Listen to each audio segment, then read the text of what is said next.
자, 지방에 살고 있는 불인이 공부 방법이 고민입니다. 도와주세요. 뭐 이런 분들도 있습니다. 사실 요런 고민하는 분들 꽤 많거든요. 왜냐면 지방을 사실 우리 한국 사람들은 이렇게 생각하죠. 이렇게 지도가 있고 여기는 북한, 여기가 서울, 대충 서울이라고 생각하고 여기가 다 지방이라고 생각하잖아요. 이런 식으로. 뭐 틀린 말은 아니죠. 여기 뭐 수도권이니까. 근데 대충 그냥 경기도에서 그 서울 가는 지하철 있는 데들은 대충 그냥 서울, 그냥 한국 뭐 이런 느낌. 그리고 나머지 지방 뭐 이렇게 생각한단 말이죠. 그래서 이 지방에 계신 분들 입장에서는 되게 애매해요. 왜 그러냐? 인구의 50%가 다 이 수도권에 사니까 뭔 책이든 뭐 유튜브든 뭐 강연이든 다 수도권 얘기밖에 안 해. 수도권도 사실 뭐 인천 얘기 잘 안 하고 거의 뭐 일산 분당 정도, 뭐 수원, 안양 정도 얘기하죠. 뭐 구리도 얘기 잘 안 하죠. 그리고 대부분 다 서울 얘기만 합니다. 왜냐면 거기에 거의 대부분 있으니까. 근데 우리 동네는 뭐 100만 명도 안 사는데 우리 동네는 30만 명밖에 안 사는데 막 이런 식이면 사실 우리 동네에 대한 공부를 어떻게 해야 되는 거야? 라는 게 참 좀 답답하실 수는 있어요.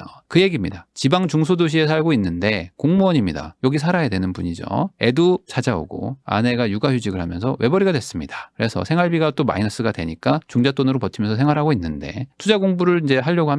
근데 뭐 강의도 듣고 막 하는데 대부분이 좀 수도권이어가지고 저 같은 지방 사람들은 어떻게 해야 됩니까? 라는 건데요. 우선 기본적으로 여기 뭐 많이 적어주셨지만 공부의 차이는 없습니다. 근데 정보량의 차이는 좀 있는 거죠. 그러니까 공부 방식이 다를 건 없어요. 그래서 가장 좋은 거는 우선 우리 동네를 투자를 하시려는 거라면 우리 동네의 과거의 가격 대비 현재의 가격이 어떻게 달라졌는지를 보는 게 제일 좋습니다. 그래서 저희가 여기서 이 시세 공부라든지 이런 식으로 그 과거 가격과 뭐 지금 가격이 어떻게 바뀌었는지 뭐 이런 것도 챌린지를 하거든요. 그러니까 공부라는 게 서울이니까 특별하게 뭘 하는 거고 지방은 뭐 다르고 이런 건 아니에요. 그냥 우리 동네부터 시작하는 겁니다. 우리 동네 5년 전에 이 아파트가 얼마였는데 지금은 얼마고 그럼 B 아파트는 얼마였는데 얼마고 근데 왜 두 개의 상승률이 다른 거지? 그리고 왜 여기는 왜 올라가고 여기는 안 올라갔지? 그리고 왜 얘네들은 올라가다 갑자기 떨어지는 거지? 왜 저쪽 구석에 신축 아파트가 생기니까 갑자기 구축 애들이 막 떨어지는 거지? 이런 것들을 봐야 된다는 거죠. 그러니까 결국에는 우리 동네의 아파트 실물을 가지고 하나씩 보면 되고요.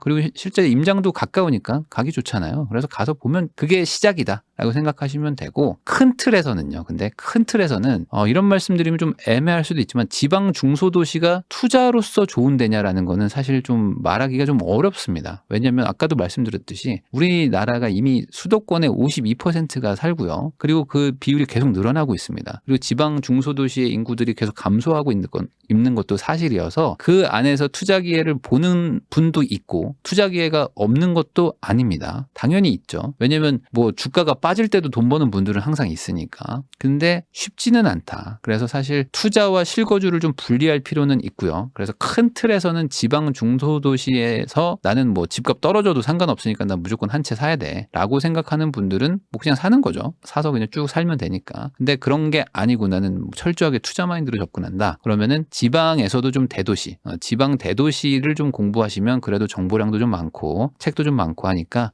그렇게 좀 보시는 게 괜찮습니다. 지방에서는 서울의 역할을 하는 데가 있습니다. 그런 데들 위주로 좀 공부를 하시면서 우리 동네까지 같이 보시면 좋겠다.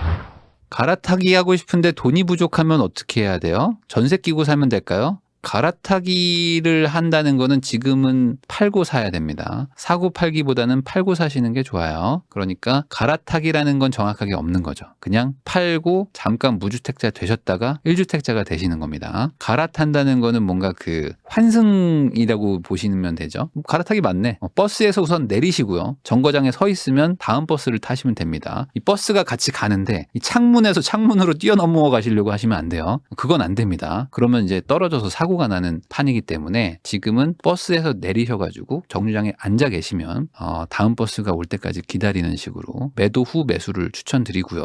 절대 그 버스 두 개를 막 잡고 뭐 내가 어떻게 해보려고 하지는 않으셨으면 좋겠습니다. 왜 그러냐? 워낙 거래량이 지금 낮기 때문에 사놓고 못 팔면 답이 없다.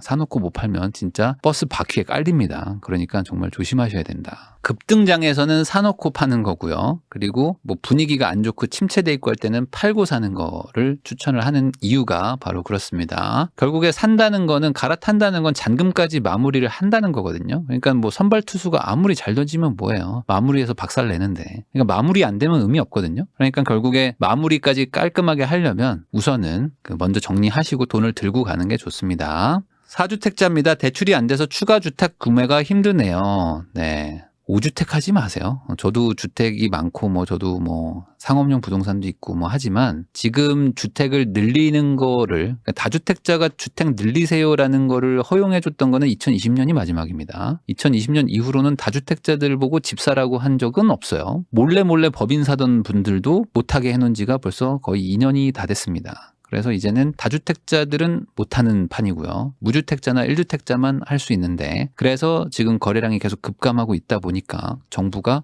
저기 다주택자 애들이 집 살려고 하는데 쟤네들이 지금 못 산 지가 오래됐죠. 한 2년 됐죠. 그러니까 쟤네들 지금 풀어주면 살 것 같긴 한데 근데 또 풀어줄래니까 좀 불안하죠. 그래서 우선 좀 기다려보자 라는 분위기인 것 같아요. 초난감님 14주택입니다. 살려주세요. 이자가 엄청나요. 제 앞에서 그 얘기하지 마세요. 저는 레버리지를 엄청 쓰는 사람이기 때문에 저야말로 지금 이자가 엄청나게 높습니다. 그러니까 초난감님 닉네임 좋고요. 그렇지만 저한테 살려달라고 하지 말자. 같이 살자. 지금 나도 물에 빠졌다. 물에 빠졌는데 내 머리 끄댕이 잡고 지금 혼자 나가려고 하지 마시고요. 그거 아시죠? 전설의 독수리 오형제 그 짤 있죠? 형 우리 구하러 왔구나. 아니야 나도 갇혔어. 그거 있죠? 지금은 그냥 버텨야 되는 상황입니다. 토르님 1주택자인데 한 채 더 사는 거 어때요?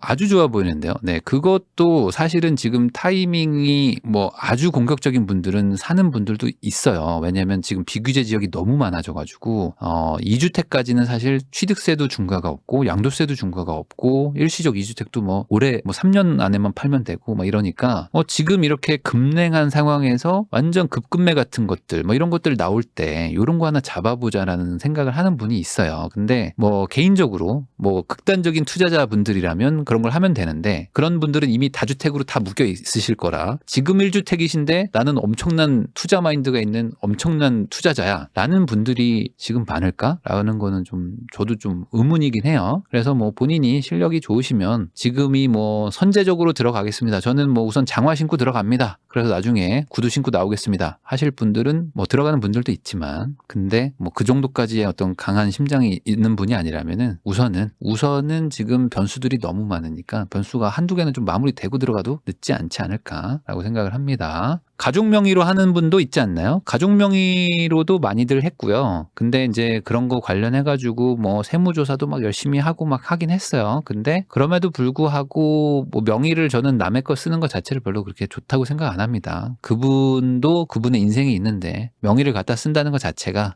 청약도 막히기도 하고 이래저래 막히는 것들이 많아요. 그래서 할머니 명의로 샀어요. 삼촌 명의로 샀어요. 고모 명의로 샀어요. 이런 분들도 있는데 분양권 단타로 하고 이런 분들은 모르겠지만 그냥 저는 장기적으로 여러 채를 가지고 갈 겁니다 하는 분들이 명의를 나누는 거는 나중에 골치 아플 수 있다. 들어갈 집이 층간소음 많은지 적은지 구분할 방법이 뭘까요? 층간소음 많은지 적은지는 우선은 호갱노노 같은 커뮤니티 이런 데 가서 좀 한번 찾아보시면 좋은데 층간소음이 많은 데들도 사실 뭐라고 하죠? 그 댓글 관리를 좀 합니다. 그래서 호갱노노 같은 데 가면 입주자도 쓰지만 입주자가 아닌 분들도 써요. 그래서 서로 싸우고 그러는 게 있어서 층간소음이 많아요라고 하는 걸 무작정 믿을 수는 없습니다. 그렇지만 가장 좋은 거라고 해야 될까요? 가장 확실한 거는 실제 집을 가보는 겁니다. 가서 발망치라고 하죠. 발망치를 한번 해보세요. 남의 집이지만 그냥 뒤꿈치로 한번 걸어보세요. 그러면은 여러분들이 이걸 슬라브라고 합니다. 슬라브라고 하는데 이 슬라브가 이제 바닥 두께인데 이 바닥 두께가 두꺼운 데가 있고 이게 얇은 데가 있습니다. 이 규제를 조금 완화해줬던 분양가 상한제 있고 이럴 때는 공사비를 절약을 해야 되니까 규제도 조금 좀 완화해준 시절들도 있어요. 그럴 때는 이제 슬라브가 좀 얇은 그런 연식대가 있습니다. 그러면 발망치를 한번 해보시잖아요. 그러면은 느낌이 다릅니다. 진짜 통통통 하는 게 느껴져요. 통통통. 근데 오래된 빌라나 아니면은 80년대, 70년대 지은 아파트들 중에 고급 아파트라고 지은 데가 있습니다. 그런 데들은 통통통이 아니고 쿵쿵쿵 소리가 납니다. 아니면은 주상복합 같은데, 아니면 호텔 같은데, 그런데 이 콘크리트 바닥이 있는 데를 한번 뒤꿈치로 한번 이렇게 해보세요. 아니면 상가 같은데. 그러니까 상가, 호텔, 주상복합의 특징은 이 슬라브가 엄청 두껍습니다. 이 상가용 건물이기 때문에 기본적으로 이 아파트랑은 이제 구조가 다릅니다. 그래서 두께가 아주 두껍다. 그래서 주상복합 같은 데 가서 이렇게 한번 발망치를 해보시면은 이 쿵쿵쿵도 아니고 툭 소리가 납니다. 툭 소리가 나. 툭, 툭, 툭, 툭. 그러면은 이제 거의 층간소음은 스트레스가 별로 없다라고 생각하시면 되고요. 통통통통 거린다, 뭐 탕탕탕 거린다. 그러면은 큰일 났구나.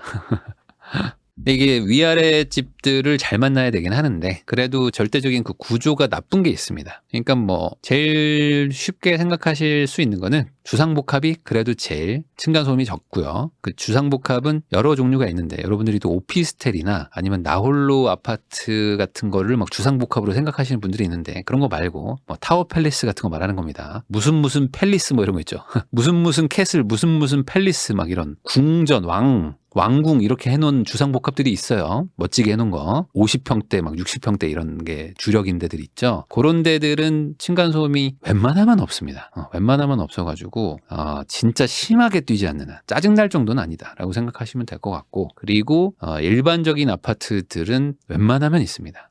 무슨 동네 고급 동네라고 해서 층간소음 없는 거 그럴 일 없다. 전혀 그렇지 않고요. 어쩔 수 없습니다. 구조적인 문제입니다. 이건 어쩔 수가 없고 층간소음을 좀 없애고 줄이려는 노력을 조금씩 하고는 있지만 지금까지 지은 아파트들은 거의 대부분 있고 특정 연식이 있습니다. 그 분양가 상한제 한번 할 때 있었어요. 제가 연식을 말하긴 좀 뭐하니까 그런 특정 구간의 연식대 아파트들은 대단히 심하다. 깜짝 놀랄 정도? 그래서 이제 장기적으로는 바꿔야 되는데 우리나라가 아직 뭐 그런 걸 신경 안 쓰니까 이 층간소음 한번 인식하는 순간 이제 머리에 세팅이 돼가지고 계속 들립니다. 그래가지고 안 들리고 무던하게 사는 게 제일 좋은데 한번 꽂히면 이제 그때부터 계속 들리니까 아주 심한 데들은 이제 샤워기를 화장실에 샤워기 걸 때 그 툭 소리가 납니다. 농담이 아니고요. 그래서 이거 무슨 소리지? 하는데 툭 소리가 나고 촤 하는 그 샤워기 트는 소리가 나요. 근데 밤에 집에 와서 샤워를 안 할 수는 없잖아요. 그러니까 그걸 뭐라고 할 수도 없고 이 구조적인 문제가 있죠.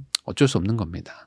극단적으로 얘기하는 분들은 핸드폰 진동 소리가 울린다 그러면 미친 소리냐 무슨 층간소음이 아무리 예민해도 무슨 진동이 들려라고 하는 분들이 있는데 실제로 구조적으로 들릴 수도 있습니다. 진짜로 들릴 수도 있어요. 이 공사 퀄리티가 아주 균질하지 않기 때문에 특정 어떤 그런 스팟에 딱 맞으면 그게 또 이렇게 막 진동이 이렇게 증폭되기도 하고 철근 따라서 막 소리가 내려오기도 하고 그런다고 합니다. 매매할 집 위층 가서 애들이 있는지 없는지 확인해 보는 방법도 있다고 들었습니다. 근데 애가 있으면은 조금 더 심한 것도 있는데 어른이 산다고 해서 층간소음이 없는 건 아니고요. 제가 옛날에 살았던 집에서는 드럼 치는 분이 있었습니다.